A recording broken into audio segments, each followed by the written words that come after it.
Movies में आखिर sound effect कैसे बनाए जाते हैं, ये जानकर आपका रिएक्शन कुछ ऐसा होने वाला है। नंबर 4, मूवीज में जो आप पटाखे की आवाज़ सुनते हो उसे कार से बलून के ऊपर चलाकर रिकॉर्ड किया जाता है।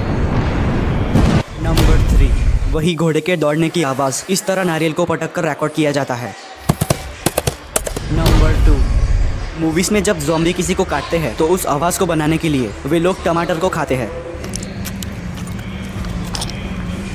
लास्ट वाले को देखने से पहले गाइस प्लीज ध्यान से सुनना। क्या आप भी अगर मेरी तरह अपने पापा को एक सच्चा सुपर हीरो मानते हो तो फिर अपने पापा के लिए इस वीडियो को लाइक करके चैनल को सब्सक्राइब कर लो। और हाँ, लाइक और सब्सक्राइब सिर्फ वही करेगा जो अपने पापा को एक सच्चा सुपर हीरो मानता हो, एक नंबर का डरपोक और कायर नहीं। और साथ अपने प्यारे से पापा के लिए ये वाला इमोजी जरूर सेंड कर देना। नंबर 1, मूवीज में जो आप डायनासोर की आवाज़ को सुनते हो उस आवाज़ को बनाने के लिए हाउलर मंकी की आवाज़, शेर के दहाड़ने की आवाज़ जैसे कई जानवरों की आवाज़ को मर्ज किया जाता है और तभी डायनासोर की आवाज़ बनती है।